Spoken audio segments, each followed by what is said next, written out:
Hi everyone. So this first video is just a little introduction to dynamic equilibrium. And if we look at the phrase dynamic equilibrium, dynamic means changing and equilibrium means staying constant.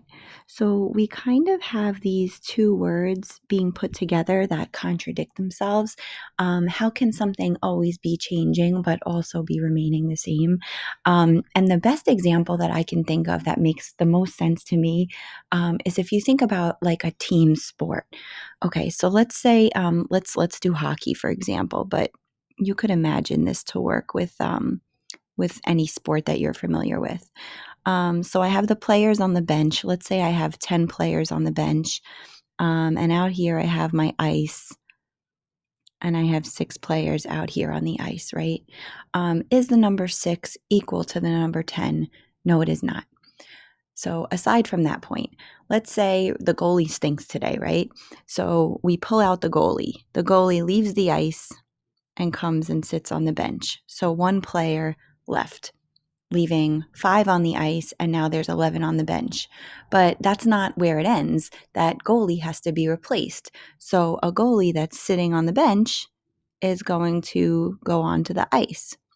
So as one leaves the ice, one goes onto the ice. So the amount of players on the ice stays 6, and the amount of players on the bench stays 10. So they're switching at an equal rate.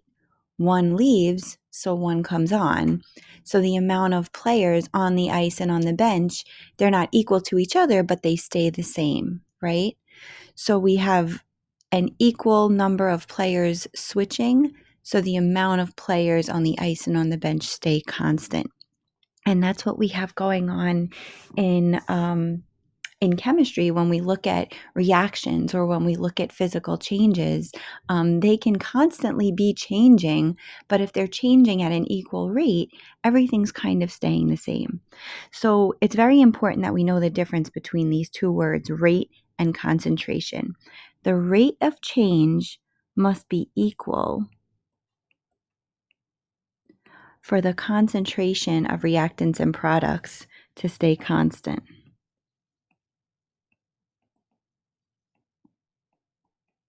Okay, so the word equal and the word rate should always go together, and the word concentration and constant, those words should always go together. And we're going to look in more detail at what this means. Now, not every reaction can reach equilibrium. We need certain things to be happening. First of all, the reaction needs to be reversible.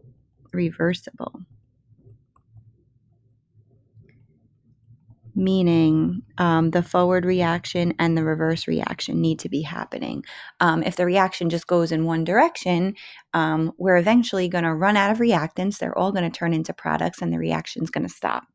The other thing that needs to be present, guys, it has to be a closed system, meaning the reaction has to be occurring in something that has a lid on it if there's gas present.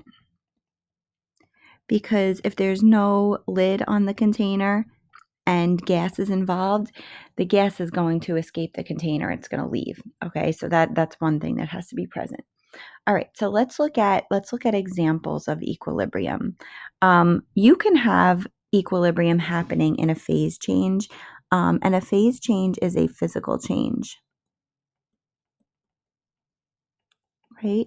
So if I take a look at this container here, I have H2O liquid. And I'm just picking water, guys. This could be any substance in the liquid phase. And if you look at these arrows here that are facing up, right, they're showing that our liquid is evaporating. So I have H2O liquid turning into H2O gas. Now, because this phase change is happening in a closed container, once the gas particles reach the lid of the container, they cool back down and they turn back into a liquid. So as 4 particles turn into a gas, I have 4 particles turning back into a liquid. So this is a reversible process. 4 go up, 4 come down. The rate of change is equal. Therefore, the amount of gas and the amount of liquid that I have in this container are going to stay constant. If you guys count how many gas particles are up here, which you don't have to, but you can, and you count how many liquid particles are down here, they may not be the same number, but they're going to stay that number this whole time, because every time 4 go up, 4 come back down. The phase change equilibrium doesn't always have to be liquid to gas. You could also have this occurring with melting, where H2O solid is turning into H2O liquid. But if the temperature is at 0 degrees Celsius and it's not getting any colder or hotter than that, you can also have liquid particles turning back into solid. Okay, and you're going to stay in this state of phase change where your amount of solid and your amount of liquid is not actually changing, but the particles that are solid and liquid are changing. They're like switching with each other. Okay, so phase equilibrium is a type of physical change where you have changing but staying the same. Now, solution equilibrium is something interesting. First of all, solution equilibrium, this is dissolving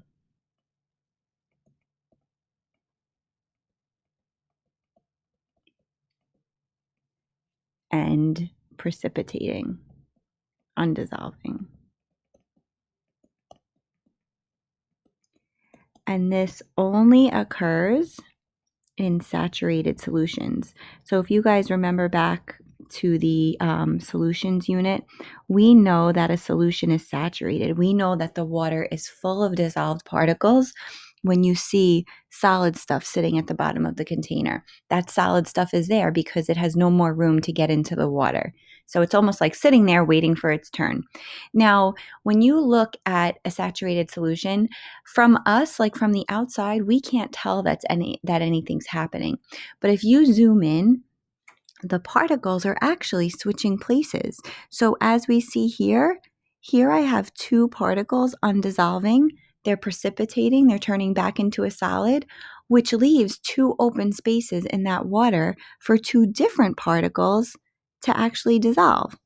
So we have this constant switching places. We have NaCl, and I'm just picking a random substance, guys, that I know is soluble in water. We have it dissolving, turning into NaCl aqueous. But at the same time, we have dissolved particles precipitating and turning back into solid and falling to the bottom. Because they're happening at equal rates, the amount of stuff at the bottom and the amount of stuff dissolved in the water is going to stay constant. And they don't have to be equal to each other. Again, I'm going to erase this so that you can see it better. If you guys counted the particles that are floating around in the water and you compared them to the number of particles sitting down here undissolved, they're probably not the same as each other. They're not equal to each other, but they're going to stay what they are because that rate is equal. Okay? All right. I'm going to delete all this so you can see these pictures again. Okay, finally, guys, we can have a chemical equilibrium, which is a chemical change. I should say up here that this is a physical change as well. Okay, so you literally have a chemical reaction. The example that I'm giving you here, I'll write the word reaction next to this. We have an N2 molecule, plus we have 3 H2 molecules, and they're turning into 2 NH3 molecules. I'm just writing out what this picture shows me over here. So we have synthesis occurring, right? But every time an ammonia molecule is created, another ammonia molecule breaks apart and turns back into nitrogen and hydrogen. So again, we have equal rates. The forward reaction is happening at the exact same speed as the reverse reaction. So even though your molecules are constantly switching places, the amount of product and the amount of reactant is always going to be staying the same, staying constant. They don't necessarily have to be equal to each other, but they don't change what they are. So what you guys would have to be able to do is understand what's going on with rates and concentrations when you're told that a system is in equilibrium. And you also might have to decide, like you might have to pick out the type of equilibrium that it is. So phase changes are easy to pick out. If you're not a chemical reaction, the substance shouldn't change. So on both sides of the arrow here, we have water, H2O. The only thing that's changing is the phase. So phase ones are easy to pick out. I feel like solution equilibrium is also easy to pick out. You're also not changing what's on the other side of the arrow. This is not a chemical reaction. You're just taking something and you're putting it in water. So in a solution equilibrium, again, you're looking for a different phase on each side, but the phase has to be solid to aqueous. You have to show that you're dissolving and undissolving. Okay? We know something is a chemical reaction if the stuff on the left side of the arrow is different from the stuff on the right side of the arrow. Here I started with two elements and I combined them to make a compound. The type of matter is different because I changed the bonding. Okay, but all are examples of equilibrium. Okay, some misconceptions about equilibrium. And if we haven't done it already, we'll be doing a lab in class to kind of show this to you, and it's a good thing to see. One misconception is that the reaction stops. It doesn't. Okay. From the outside, it might look like nothing's happening because those concentrations are staying the same. But if we look on a particle level, we see that there's constant switching of place. So as two particles undissolve, two more particles dissolve. From the outside, we can see it, but on the inside, this is still happening. So the reaction does keep going. It's just that everything's staying constant. Another misconception about equilibrium is that the concentrations of the reactants and products are equal. They are not equal. They could be, they don't have to be. What they have to be is constant. So I want to go back to my hockey example. 6 and 10 are not equal to each other. They're not the same number. 6 staying 6 and 10 staying 10 is constant. Okay, so we only use the word equal to describe the rate of the forward and reverse reaction. The concentrations on each side are just staying constant. All right, and then guys, graphically, what equilibrium is going to look like. If we look at the title of this y-axis, concentration, if concentration is constant at equilibrium, we want to look for the point at which this line flattens out. So you see that my reaction keeps going. As time is going by, I still am plotting points on this graph, but the concentration isn't changing. It's staying the same. That's how we know that my reaction has reached equilibrium.